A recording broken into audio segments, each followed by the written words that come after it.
Today, I'm coming at you with another sole swap hybrid where I'll be taking the uppers in the cages of these Pharrell NMDs and placing them on the soles of these Adidas 4D Forward.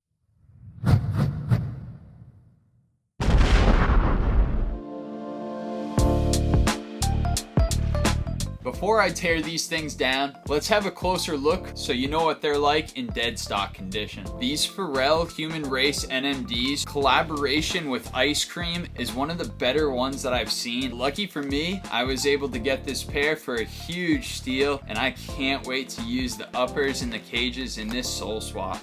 These Adidas 4D Forward are definitely one of the more interesting shoes that I've seen recently. The 4D Forward technology has been updated and they've come up with an even sturdier and lighter composition. The uppers have also been reconstructed to have a bit more of a sturdy feel while still maintaining a light weight. Now that you guys have seen these shoes up close, we're going to break down the uppers from the soles so we have the individual components of these. Before getting my soles separated, I always make sure that I unlace the kicks because it makes the process just a bit easier. After getting them unlaced, I'll apply some acetone at the seams between the midsole and the uppers, both inside and outside the shoes, and let them sit for about 10 minutes. After 10 minutes, I'll hit them with a steam gun, which will help to further break down the glue bond, and then utilize a bone folder to help to pry the uppers from the midsoles. This is a pretty easy process on the 4D Forwards. As long as you don't use too much heat or too much acetone in one go, then you'll avoid any sort of damage to both the uppers and the midsoles. The process is definitely a bit more challenging on these Human Race NMDs just because the bond between the uppers and the Boost midsole is quite a bit stronger. I'll repeat the same process to remove the lace cages and NMD blocks from the soles of the NMDs, and this actually proved to be a rather challenging process because those lace cages and those blocks are very embedded into the Boost midsole. It took a pretty substantial amount of time to finish off cleanly, but I was able to remove all of the components without damaging anything.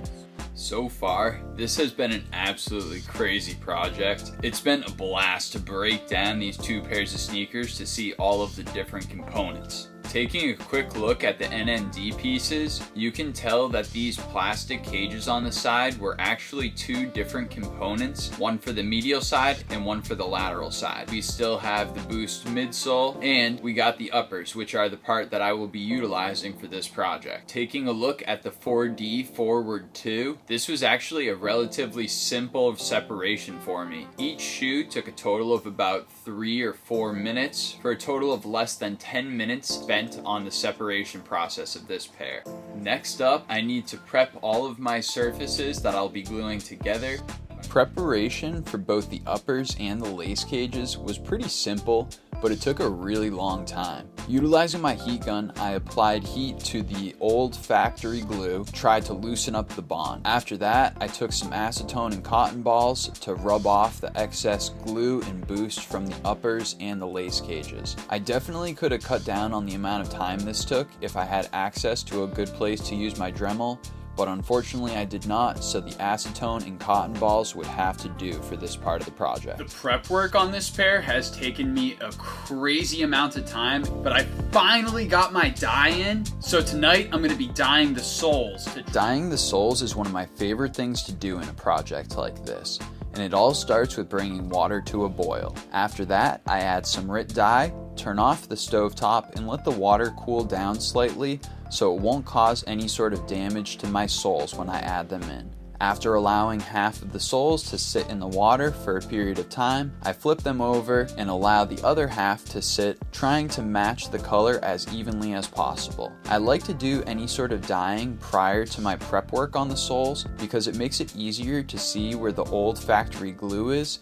and therefore a bit easier to know which sections you need to focus your attention on to remove any sort of old excess debris. Then, utilizing a sander or grinder bit on my Dremel, I'll go through and remove any sort of excess factory glue or debris from the factory glue job.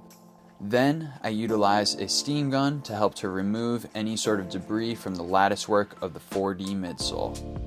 That prep work was absolutely insane. Let's take a closer look so you guys can see all of the components in a cleaned and deconstructed state. Starting off with the soles. I'm really happy that I used my Dremel on this part of the project because it definitely made the prep work a lot easier. The dye also took really nicely to the midsoles and really helps to bring out the blue tint on the cages from the NMDs. Taking a look at the cages from the NMD, you can actually see that originally it was all one fused piece, but now it's broken into two individual pieces. They seem to be two different types of plastics, with the blocks being a bit more dense and harder and supportive, with the cages being a bit more flexible. That's actually going to help with the next part of the project with getting these things attached to the soles. Lastly, we have the uppers. The uppers were actually relatively easy to clean off. They just took a really long time. There's definitely no residual material in an area that's going to ruin the glue job that we have coming up. The next thing that I'm gonna have to figure out is how to get these blocks and cages attached to the actual sole of the shoe. This part of the project is unlike anything I've ever done before, so there's definitely going to be a lot of experimentation. Trying to modify the NMD support blocks and lace cages was definitely one of the most interesting parts of this project. I started off using a saw bit with my Dremel tool to try and cut out very large sections of the support block all at once. I realized this was not working very effectively, so I started to change my method and worked on cutting out smaller chunks section by section. This proved to be a lot more effective, and I ended up cleaning it out a lot more quickly than I had originally anticipated. I utilized this method on the medial lace cage and support block as well, and it proved to go a lot more quickly. After cutting out all of the sections, I had to make sure that I got a nice smooth finish, so I switched over to my grinding and sanding bit, and I utilized that to smooth out the backside. Finally, I hit up those sections with some acetone and cotton balls to clean up any of the loose debris. So I finally finished up the prep work on the lace cages. It was a completely new experience to me. Basically, what I had to do was actually hollow out the blocks from the NMD that traditionally provide support, so then that way I could line up the cages on the midsole and get them glued on. In order to secure these lace cages, I'm gonna have to glue them down to the midsoles to get these shoes strapped up.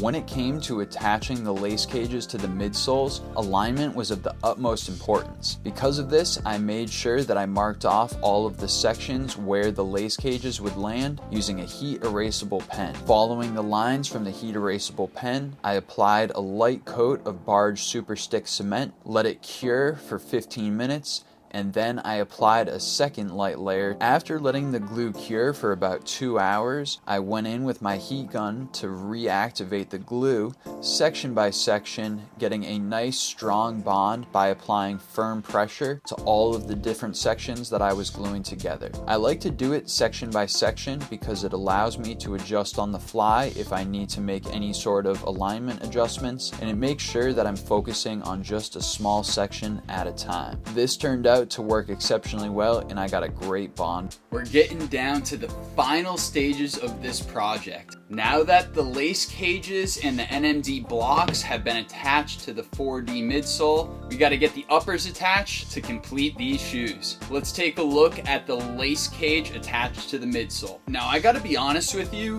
when I had actually done the attachment, I was a bit worried that the blocks of the NMD were not going to stick to the 4D caging, but after 24 hours of curing, everything looks like it's really strongly attached, and I don't see any weak spots in the bonds that I was able to get. Doing a quick stress test, you can see that these things are definitely well attached and are not going to separate. Now that you guys have taken a closer look, let's go ahead and get these things glued up. When it comes to attaching the uppers to the midsoles, the alignment is definitely the most important consideration. I like to start at the toe and make sure that the soles and the uppers will line up perfectly. I utilize my heat erasable pen to mark off exactly where they'll line up. I then get into gluing the shoes. I apply one light layer of barge super stick cement, allow it to cure for about 15 minutes, and then I apply another light layer. I then move on to the uppers of the shoes, utilizing the lines that I have drawn with my heat erasable pen. And for this pair specifically, I was actually able to follow the factory glue lines because they matched up pretty nicely with the soles that I was going to be attaching them to. After allowing my glue to cure for 2 hours, it's time to get the uppers and the midsoles bonded. I start by heat activating the glue at the toe of both the midsole and the upper and applying a significant amount of pressure to get a nice strong bond. I only do a very small surface area because then I move directly to the heel where I heat activate the glue and align the midsole and the upper using a factory marking that designates the center line. This will allow both the medial and the lateral side of the shoe to kind of fall in line, and then you can use the same heating procedures to do the midsole to the uppers section by section on both the medial and lateral side of the shoe. Once you get the sneakers bonded, it's time to get them laced up so then that way you can admire your final product. And boy, was I happy to see what I had come up with. Finally, I can say that this project is complete, and damn, these kicks are looking absolutely fire. Overall, I'm insanely happy with the way that this project turned out. The bond between the upper and the sole is absolutely amazing and strong throughout. The alignment definitely gives this shoe a completely different aesthetic, and I am down for it. And the colors absolutely pop and match so nicely after the dyeing of the midsole. I've tried these kicks on. They are insanely comfortable, and I am really pumped with the way that they turned out. This pair of kicks is most certainly one of the most unique pairs that I've ever made before, and one of the more elaborate projects that I've ever put together. But I'm really pumped at how it turned out, and I'm curious what you guys think, so please let me know in the comments. Make sure to check out the website, which is linked below. Thank you so much to everybody that came through for this video, and I appreciate all of you that stuck around until the cold, bitter end. You guys already know, I'm Sailboat, and I'm out of here.